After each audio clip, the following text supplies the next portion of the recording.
بسم اللہ الرحمن الرحیم الصلاۃ والسلام علیک یا سیدی یا رسول اللہ وعلی آلک و اصحابک یا نور اللہ اللہم صلی علی محمد و آل محمد۔ درود شریف استغفار لازمی اپنی زندگی میں ایڈ کریں۔ یہ وہ بابرکت ذکر ہیں، وہ کراماتی ذکر ہیں کہ اگر آپ اسے اپنی زندگی میں ایڈ کر لیتے ہیں تو پھر آپ کو ہر طرح کی فیض ملتا ہے۔ اگر یقین سے پڑھتے ہیں، توجہ سے پڑھتے ہیں، اچھی تعداد کے ساتھ پڑھتے ہیں تو پھر ناممکن کام بھی ممکن ہوتے ہیں۔ پچھلے دنوں انڈیا سے ایک بھائی نے اپنا میڈیکل اسٹوری شیئر کیا ہے۔ وہ کہتے ہیں کہ وہ MBBS کے اسٹوڈنٹ ہیں، 3rd ایئر میں ہیں، اور 2 سال پہلے کہتے ہیں کہ انہیں کینسر ڈائگنوز ہوا۔ اب آپ اندازہ کر سکتے ہیں کہ ایک بندہ اپنے کریئر کے پیک پر ہو، اتنی اچھی ایجوکیشن گیٹ کر رہا ہو، اور کینسر جیسا مرض ڈائگنوز ہو جائے تو اس کی فیملی کی کیا حالت ہوگی، اور پھر کینسر میں کتنا پین ہوتا ہے، کتنے ایکسپینسو میڈیسن اور کتنے ایکسپینسو ٹریٹمنٹ ہوتا ہے۔ تو کہتے ہیں کہ 2 سال پہلے کینسر ڈائگنوز ہوا، اور پھر اسی دوران انہوں نے درود ابراہیمی پڑھنا شروع کیا 313 بار، اور استغفر اللہ پڑھنا شروع کیا 10,000 مرتبہ۔ اب آپ اندازہ کر سکتے ہو کہ تعداد بھی دیکھیں کتنی زیادہ ہے، اور دوسری بات یہ کہ انہوں نے پڑھا ہوگا تو کتنی توجہ دھیان سے، کتنی محبت سے، کتنا رو کر، کتنا گڑ گڑا کر اللہ سے دعا مانگی ہوگی، کس انداز سے، کس طریقے سے پڑھا ہوگا۔ آپ اور میں اندازہ نہیں کر سکتے نا کہ جس کو اتنی بیماری ہو، اتنی شدید تکلیف ہو، وہ کس طریقے سے پڑھے گا، کتنا تڑپ کر پڑھے گا۔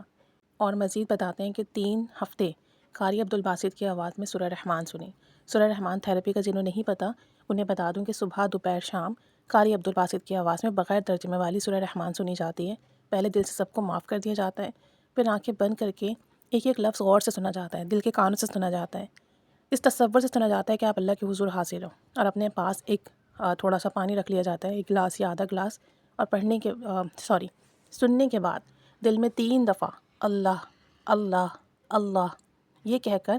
پھر وہ پانی جو ہے 3 گھونٹ میں پیا جاتا ہے۔ تو کہتے ہیں کہ اس سے لا علاج بیماریاں ٹھیک ہوتی ہیں، ڈپریشن کا آخری علاج ہے، اور آپ کی چاہے ڈاکٹر نے کچھ بھی کہہ دیا، اگر آپ کو زندگی ہے تو ان شاء اللہ تعالیٰ صحت ملے گی۔ تو قاری عبدالباسط کی آواز میں 3 ہفتے انہوں نے سورہ رحمان سنی، اور الحمدللہ اس کی برکت سے ان کا کینسر جو تھا وہ ڈس اپیئر ہو گیا۔ کہتے ہیں کینسر ختم ہو گیا، ڈاکٹرز شاکڈ ہو گئے جو ان کی رپورٹس آئیں دیکھ کر، اور کہتے ہیں الحمدللہ اب میں بالکل صحت مند ہوں۔ اب آپ سوچیں کہ جو ٹائم انہوں نے گزارا ہوگا وہ کتنے کرب اور اذیت میں گزارا ہوگا، لیکن درود ابراہیمی پڑھنے کی برکت سے،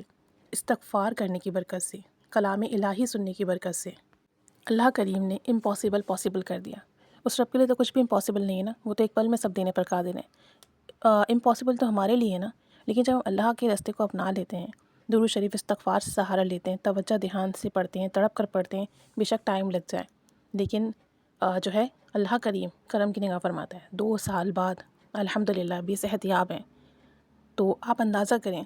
کہ اگر ہم لوگ بھی توجہ دھیان سے پڑھنا شروع کر دیں، تعداد میں بھی اضافہ کرتے جائیں، یقین سے پڑھتے چلے جائیں، تو ان شاء اللہ تعالیٰ ایک وقت آتا ہے کہ ہمارے جو بھی معاملات ہیں وہ سیٹ ہوتے ہیں، چاہے صحت کے ہوں، مالی ہوں، جسمانی ہوں، روحانی ہوں، شادی کے ہوں، بچوں کے ہوں، جو بھی ہو، اللہ کریم ضرور کرم فرماتا ہے، لیکن چھوڑنا نہیں ہوتا، مسلسل کرنا ہوتا ہے، یقین سے کرنا ہوتا ہے، ہارنا نہیں ہوتا، اپنا فوکس توجہ پڑھائی پہ رکھنی ہوتی ہے، نہ کہ اپنی مسئلوں کے اوپر۔ پھر کرم کے فیصلے ہوتے ہیں، پھر کرم کے دروازے کھلتے ہیں، پھر ناممکن ممکن کیا جاتا ہے، پھر ایسے معاملات کیے جاتے ہیں کہ سننے والے اور دیکھنے والے حیران رہ جاتے ہیں۔ اللہ تعالیٰ انہیں مزید کامیابیاں عطا فرمائے، شفا، سلامتی، صحت، عافیت والی زندگی عطا فرمائے، اور زندگی کے ہر میدان میں انہیں کامیابی عطا فرمائے۔ اللہ تعالیٰ ہم سب پر بھی رحمت کی نگاہ فرمائے، آمین۔